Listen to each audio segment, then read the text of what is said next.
राष्ट्र कथा के पंडाल से महादेव की ऐसी गर्जना होगी, तांडव होगा।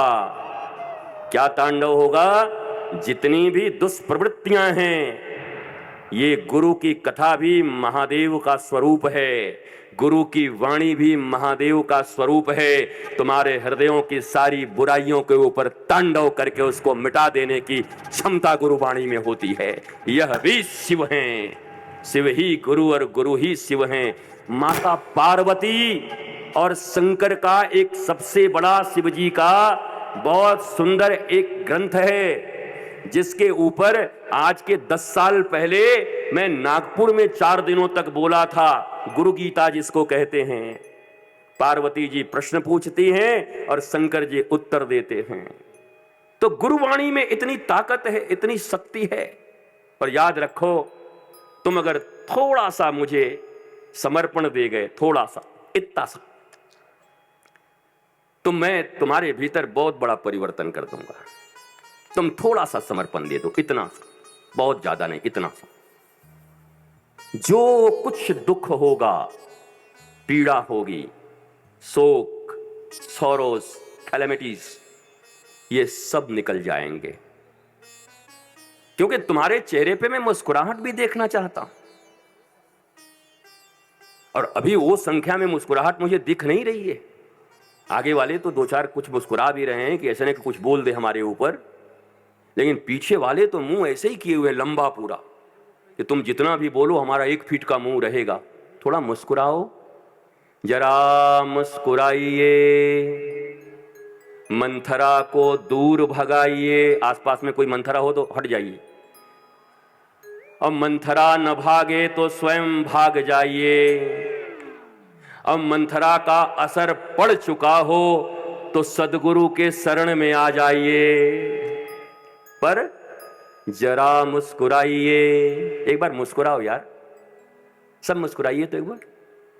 अरे मुस्कुराइए ना, अरे इसकी साइज इतनी बड़ी हो, ये करो ऐसे थोड़ा, ये पीछे देखो तो दिख रहा है कि नहीं इसमें, और मुस्कुराओ बच्चों थोड़ा, अरे ऐसे पूरा दांत दिखाओ। और आओ, तुमको आज आनंदम ताली बजाना सिखा देता हूं। ये हमारा आनंदम ताली है, और ये ताली राष्ट्र कथा के लिए और राष्ट्र कथा के आयोजन का हिम्मत करने वाले के लिए।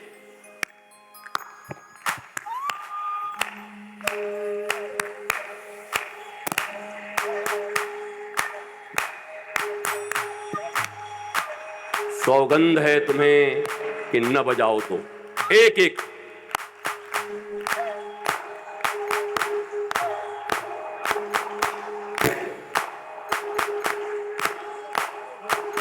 दोनों हाथ ऊपर करो अब।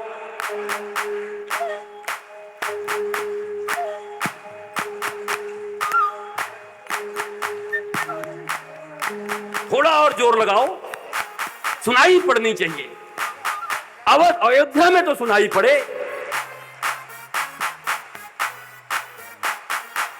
थोड़ा और जोर लगा दो, हनुमान गढ़ी वाले महाराज जी को सुनाई पड़ेगा, हनुमान जी को।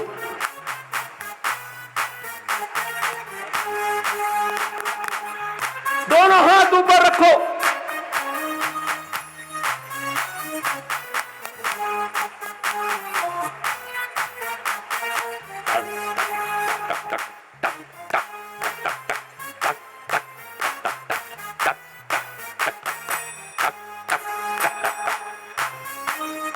बहुत जान है आप में तो। इतनी देर तक अभी तक कोई ऊपर हाथ नहीं रखा। जितने भी मैं 10-15 साल में कथाएं किया हूं, इतनी देर तक ऊपर कोई नहीं रखा। थोड़ा और ऊपर करो, अब बना ही दो रिकॉर्ड।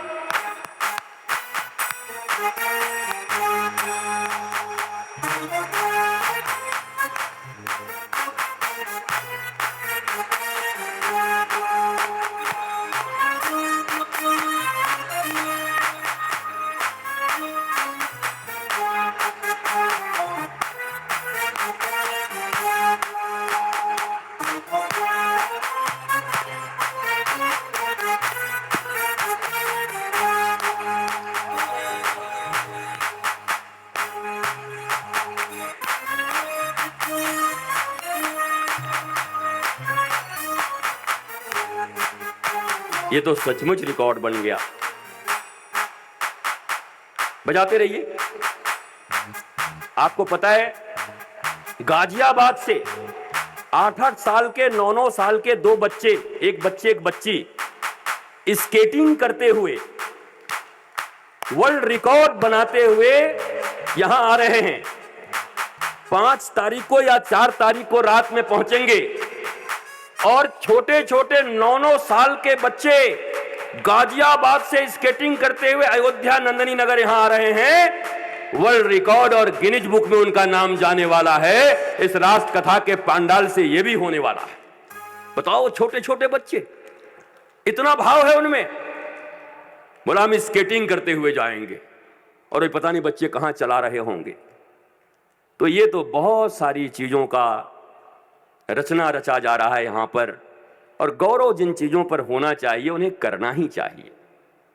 छोटी छोटी बातों पर गौरव करोगे ना तो और गौरवान्वित होने का मन करेगा। उदासीन नहीं रहना, जीवन में हमें उदासीन नहीं रहना है। हर एक क्षण का आनंद लेना है, हर एक पल का आनंद लेना है। ये नहीं कि कल लेंगे, परसों लेंगे, ये हो जाएगा। आज और अभी लेंगे, इसी वक्त आनंद लेंगे। बड़ा अच्छा किया भाई, गर्मी लग रही थी। हाँ, इसको माथे पे चढ़वा दोगे तो बढ़िया हवा लग जाएगा।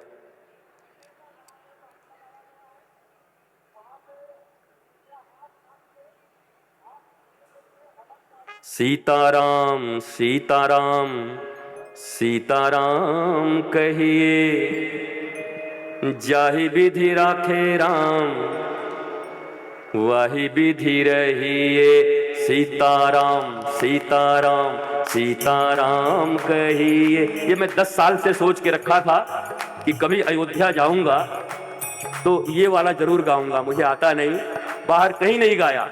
ये अवध में न गाए तो कहाँ गाएं। सीताराम सीताराम सीताराम कहिए, जाहि विधि राखे राम आही विधि रहिए। सीताराम। आप भी बोलिए। जाहि विधि राखे राम आही विधि रहिए।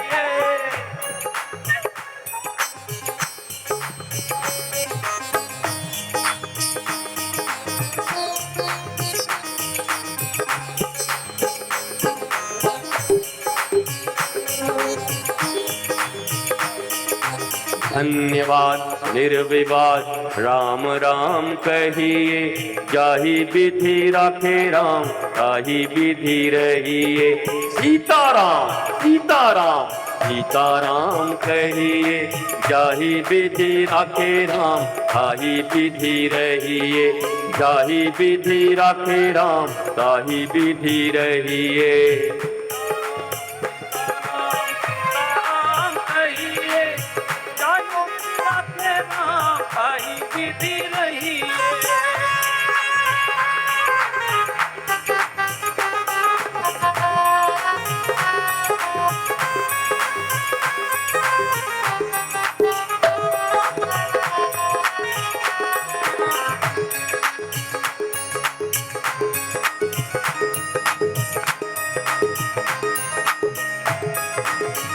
और भगवान की कृपा से मुझे याद भी इतना ही है।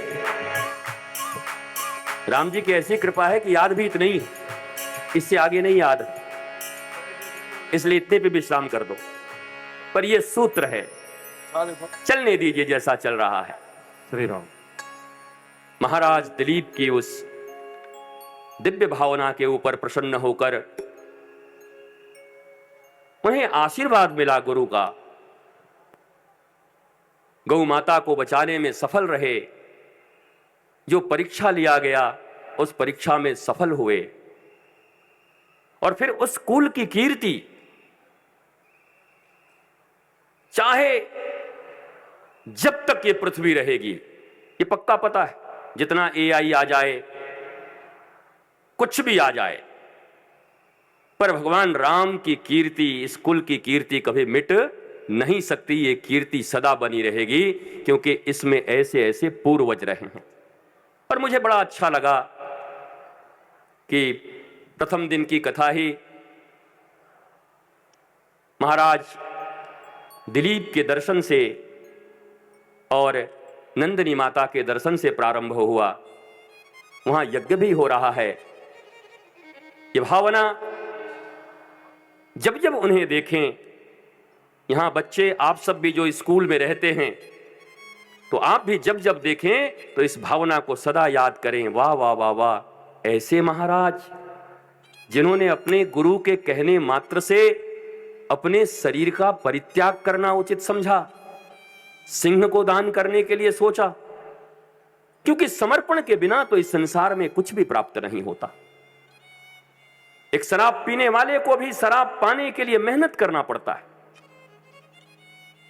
दिन भर रिक्शे चला करके फिर भट्टी में जाता है खोजने के लिए, और कमाता ही इसीलिए। मैंने कई से पूछा, बोला क्यों? बोला 40 रुपए का पीऊंगा और 30 रुपए का ले जाऊंगा घर में आटा।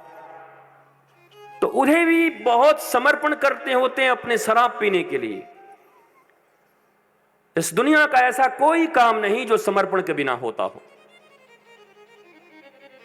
छोटी छोटी चीजों के ऊपर समर्पण करके अपने जीवन को न्यौछावर तो किया है हमने, पर क्या कभी अपने मन को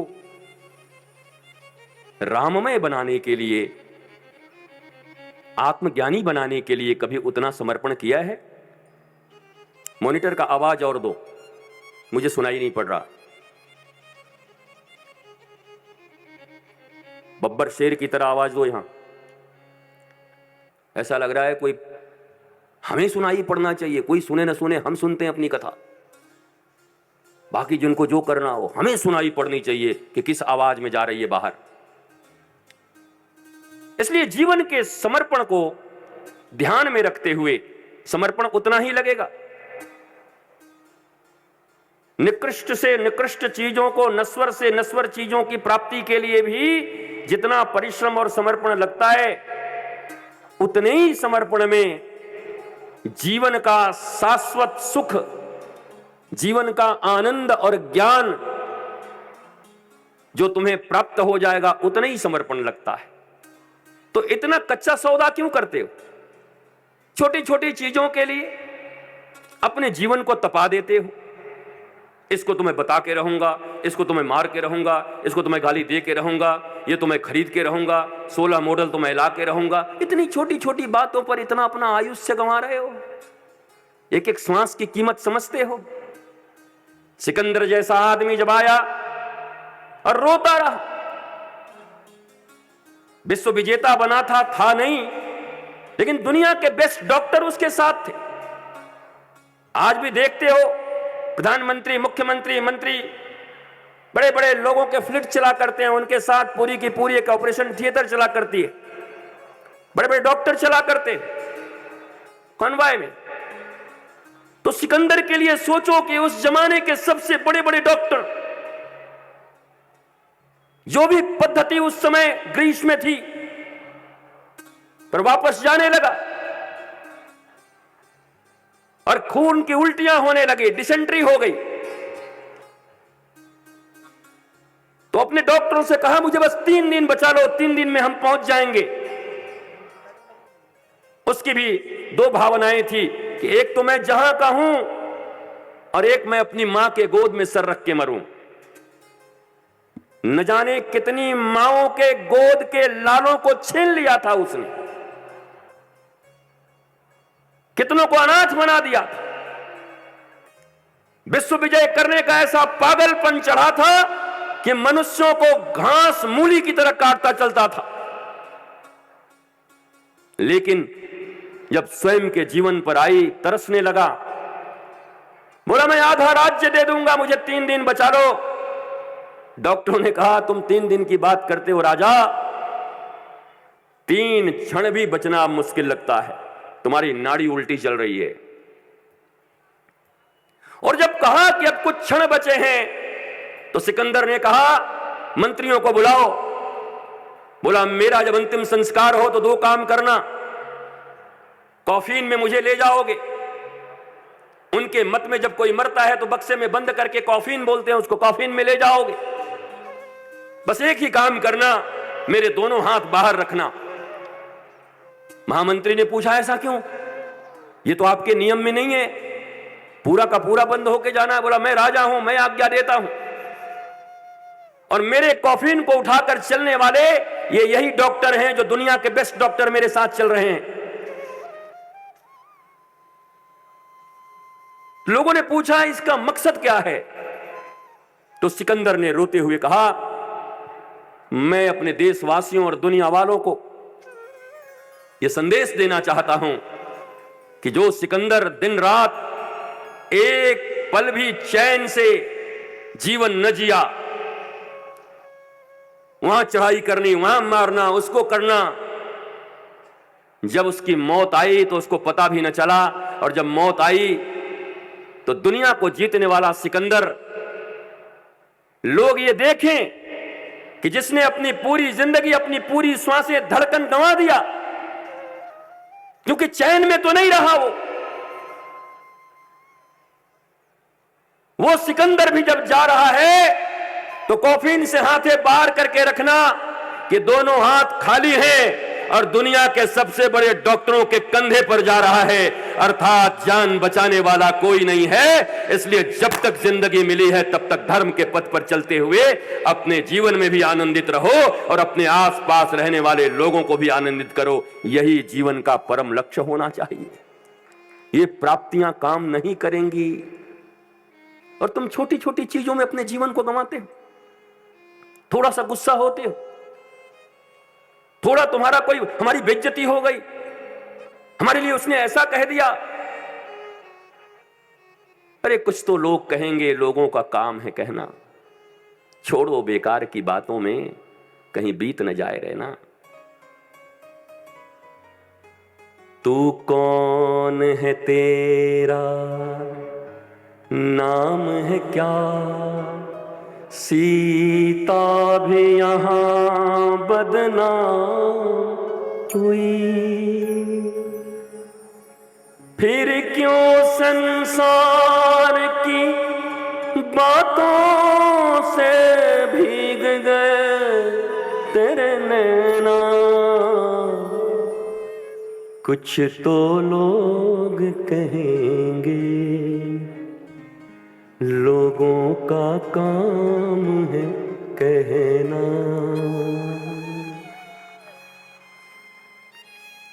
कल ये जो आप बजाते हो ना, आप जो मिक्स करते हो, तो वो लग रहा है कि वो किसी दूसरे पांडाल में बज रहा है, हमारे लिए नहीं बज रहा है।